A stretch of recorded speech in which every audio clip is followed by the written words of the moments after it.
At ito na nga ho mga kababayan, dumiretso na tayo. Gulang. sabi ko siguro nung iba, may topak siguro itong vlogger na to. Bigla-bigla na lang sumisigaw. Ano? Hindi, ito kasi mga bossing, ready na daw po ang PNP. Handang-handa na. We are ready. 100%. We are 100% ready. Naku po, lilinawin nyo PNP ha. Kung ano yung sinasabi nyong ganyan. Dahil nakatutok sa inyo si Bato de la Rosa. No? Lalo't lalo na ngayon, kumakalat yung chismis na may warrant of arrest na lalabas kay Bato de la Rosa. Galing sa ICC. Oh, kaya kayo, PNP, kapag ka magbabalita, maglalabas kayo ng ganyan, linawin nyo agad. Ano? Bigla kayo nagsasabi na, we are 100% ready. Oh, linawin nyo nga. Ano daw ba? Saan ba sila ready? Bato, makinig ka. Naku, eto po. Naku, Bato. Naku, Bato. No? Oh. Bato, pakinggan mo. We are 100% ready. Philippine National Police Chief General Nicolas Torre III say they are ready 100%, no? For President Bongbong Marcos' fourth State of the Nation address. O yan. Bato, papakinggan mo. Kasi sabi ni Atty. Claire, hindi ka daw nag-aaral ng balita no? Baka mamaya makita mo lang, ayan, yung bungad nakasulat, we are 100% ready, nataranta ka na. Magsasalita ka na naman, magpe-press conference ka na naman. Ready yung yung PNP. Huwag kang mag-alala ba to, sa ano lang naman sila ready, sa fourth State of the Nation address ng ating Pangulo. Hindi ka a-attend, di ba? Hindi ka a-attend. Sabi mo, hindi ka a-attend. Oh. Baka mamaya, naku ha.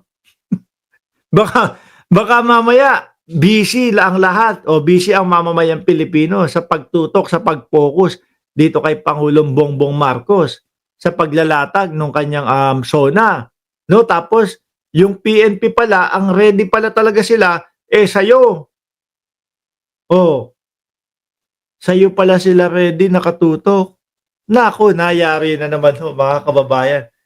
Ikot puwet na naman ho itong mga ito. Dati ho, nung kay dating Pangulong Duterte kasi, di ba, hilong-hilo sila para silang mga talong Hilong, talilong. Bakit to? Sabi, walang warrant of arrest.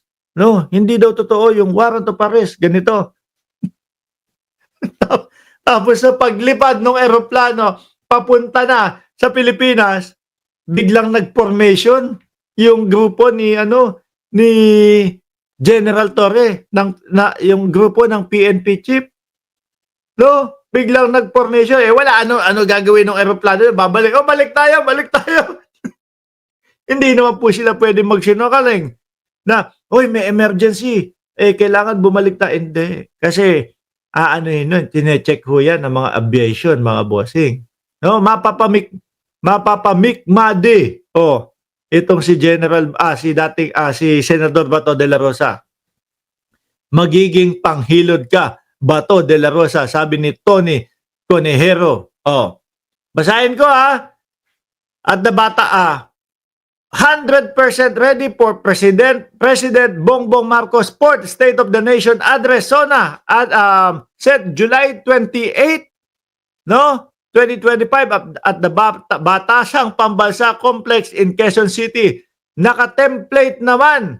Yan. So nagre-review na lang tayo na ito naman ay lagi naman nating ginagawa. Kahit na noon pa, we are 100% ready.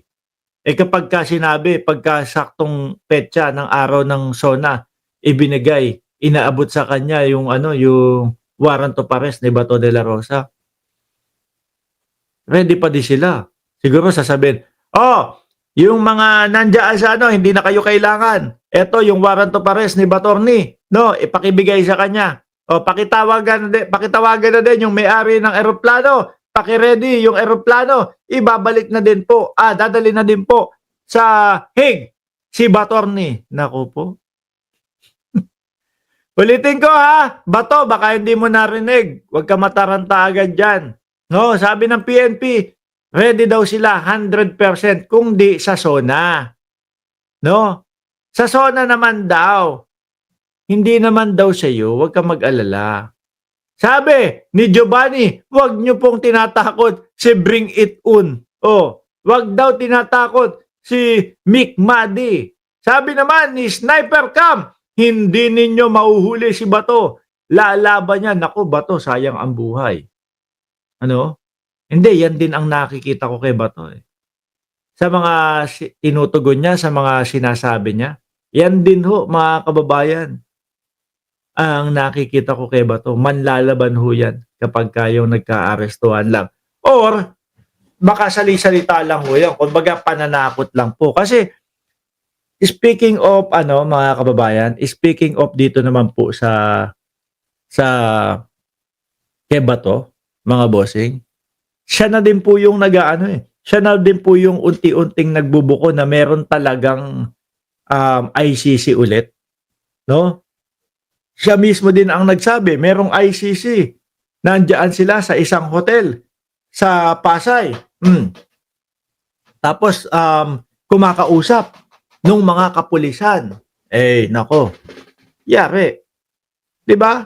Kumakausap daw ho ng mga kapulisan, mga bossing. Ano iisipin mo nun?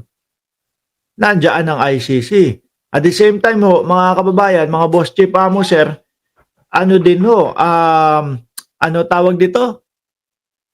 May kumakatok yung anak ko. Aalis kasi kami, pupunta kami gym eh. Ang tingin ko diyan sa mga pulis na yan, sila po ang mga nakipag-ugnayan. No? Sila po ang mga nakipag-ugnayan, mga boss chief amo sir, doon sa ICC. No? Iniisip nila, nako, kung yung dating Pangulong Duterte, na-aresto, nakuha ng ganun-ganun lang, sino ba naman kami? Mga PNP chief lang naman kami. O, nautusan. Tsaka, tatatak sa utak niyan, inutos lang naman sa amin ng presidente yun eh. No? Siyempre, laban kontra droga. Kumbaga, wala kami magagawa. Utos ng presidente. O, gagawin namin. Di ba? Kaya ang tingin ko dyan, yung mga PNP chief, kung sino man yung mga nakikipag-usap na pulis, sila mismo yung lumapit. Sila mismo yung lumapit doon sa ICC at sila nagsabi na, makikipag-ugnayan na po kami, makikipagtulungan na po kami sa inyo. No? Pero isang kondisyon, wag nyo naman po kaming kagaya doon sa dating Pangulong Duterte na habang nag-iimbestiga kayo, habang naglilitis kayo, nandoon kami sa ICC. Baka po pwede. Yan yung mga, siguro, yan yung mga nila, mga request nila. Baka po pwede, kada hearing, every 6 months naman po, lilipad na lang po kami sa ICC. Pupunta na lang po kami sa ICC. Ganon, di ba? Sabi ni J. Cass, RIP Tatay Diggs. Oops, practice lang. Uy, gagalitin mo yung mga DDS, magagalit yung mga yan. Hindi pa naman tanggap niyang mga yan. Na kumbaga medyo malapit na din ang dating Pangulong Duterte. Sa sitwasyon ng dating Pangulong Duterte, sa edad ng dating Pangulong Duterte, dapat na na nila yan. Natatanggap na nila yan.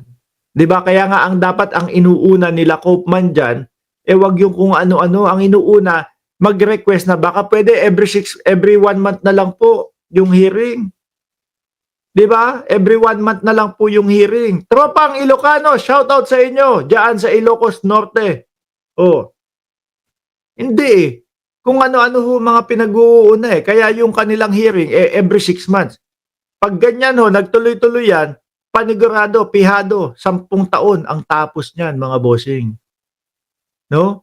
10 taon ang tapos niyan. Sabi ni Boogie Arellano, Mark, naka-ready na yung 2 bote ng Red Horse, Mucho at Liempo. Hindi Liempo yun. Lechon yun, isang buo. No? Nag-iiyakan yung mga DDS, iyakan.